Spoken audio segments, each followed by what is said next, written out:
you'll see here is basically it's the same because we have another 3 months of collecting, so our projections are that we're going to be essentially about the same budget.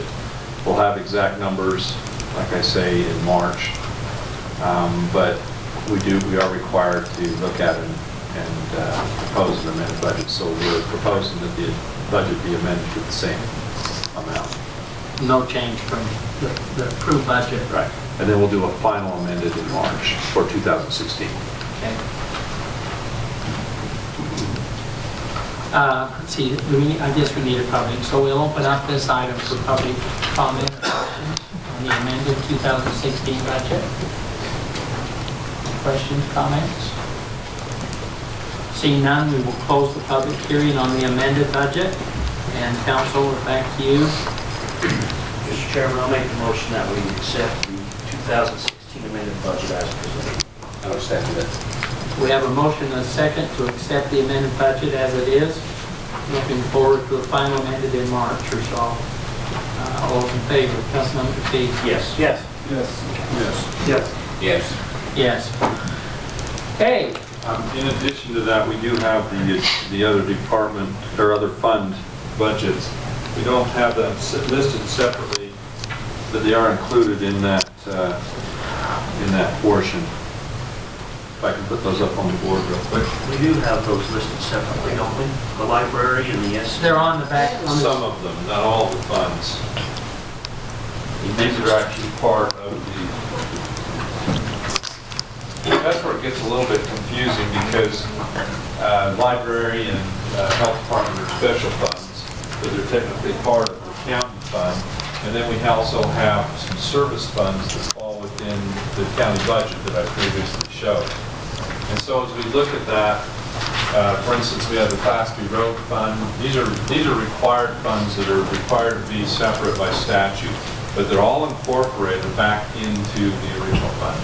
So we have Class B road funds, which is money collected from the gas tax that people pay when they purchase gasoline. Liquor distribution, the health department, our emergency 911, jail commissary, economic development, tourism. Economic development, that would be the TRT fund, and then the tourism recreation would be the restaurant tax. We do have the housing authority, which doesn't have anything in the library, and then we have our debt service funds down here, which are our bonds. As on the park and rec, as Tom mentioned, that bond has been paid off. We have the rec center, the one rec center bond, which was refinanced into the county bonds, which were about 1.1 million on that. And then the event center bond, we're down to about $81,000 on that. Capital projects funds, these are funds that we utilize, we put money into to build things. We have in the past. When we did the ball diamonds, for instance, we had put money into a capital projects fund, and that's where that money came from. And right now, that fund number 28, that's our impact fees. That's all of our impact fees. So that includes the roads, park and rec, and emergency services funds. And that one's the bulk of that money, which would be roads, at this time we're collecting, and that money will be used on the projects we've talked about. We've got the Pine Canyon overlay, we've got the Cascade Springs federal project, and the Strawberries federal project. These funds will serve as our match monies. So we're doing all of our match monies with non-property tax dollars. We're taking most from our fund dollars. And then you've got your service funds down here at the bottom. These funds are designed so that when we do purchase things within the county, we have an equal level deal. What I mean by that, the first year I was here, the sheriff came in and I think he needed like 15 trucks or something. I can't remember what it was. It was quite a few because the trucks were worn out. Yes. And so we went and bought 15 trucks. Well, 15 trucks, when you buy it one time, and you only do that every 4 years, makes your budget go like this. And so we created these service funds in these areas so that every year we collect a smaller amount of money and then we expense as we need the vehicles or the computers or the radios and the communications equipment so that we keep an equal level fund. And so these maintain a fund balance. And so when we need a new truck or a new ambulance or something like that, we can go into this fund and pay for it out of this fund rather than trying to increase taxes or increase the normal budget for just that particular purchase. And so, and it's becoming more and more important. An ambulance is a $150,000 purchase. And we're just buying one right now.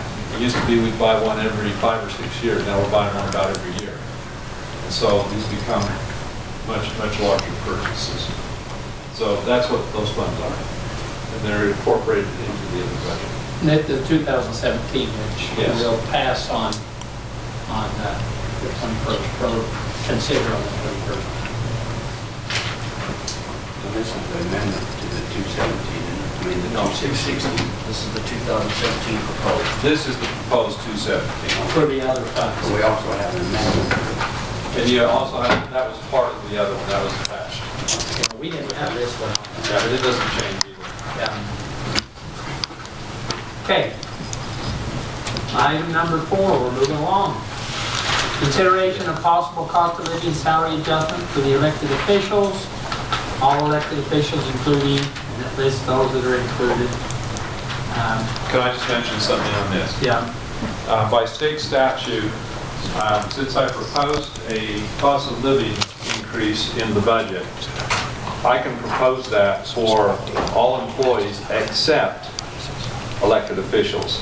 State statute requires that we have a hearing if we are to consider any change in an elected official's wage. The county manager's on there as well because under county statute, under a form of government statute, the county manager is required to have a hearing for any change in his wage as well. So any elected official and the county manager cannot have their wages changed without a hearing. That's why you're having this. So all other county employees in the budget that we've looked at and that we'll consider on the 21st reflect the 2.5% increase in their salaries. This is just, as Mike explained, for those people that have to be done separate. Well, but that was also in the budget. Yeah. That number was in the budget. It's in the budget, but it has to be done as a But it has to be separate item. have separate. So, any questions or comments from the council on this item? Not, we'll open this up for public questions or comments.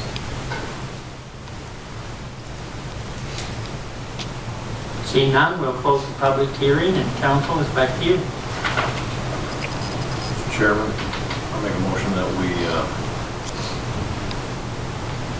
put this on the agenda for December 21st for consideration on that. And give the public time to comment if they'd like to on the cost of living for the elected officials. Okay? So the motion is that we consider this increase on the December 21st meeting at 6 o'clock. Public can send comments to council members or whatever prior to that time. That's the motion. Do we have a second? I'll second it. We have a second. Any discussion? Seeing none, Councilman Key? Yes. Yes. Yes. Yes. Yes. Yes. Yes. Okay, we're halfway done. Discussion approval of Wasatch County Library budget. There's 2 items here. Adoption of our 2017 budget and consideration of possible adoption of amendments to 2016. And our library director, Ms. Kristen Bolkout, will make this presentation. Okay. 2017 library budget. I know that some libraries are struggling to stay afloat financially, but I'm happy to report that our library has maintained a healthy budget, and we are able to continue and offer quality service and materials to our community.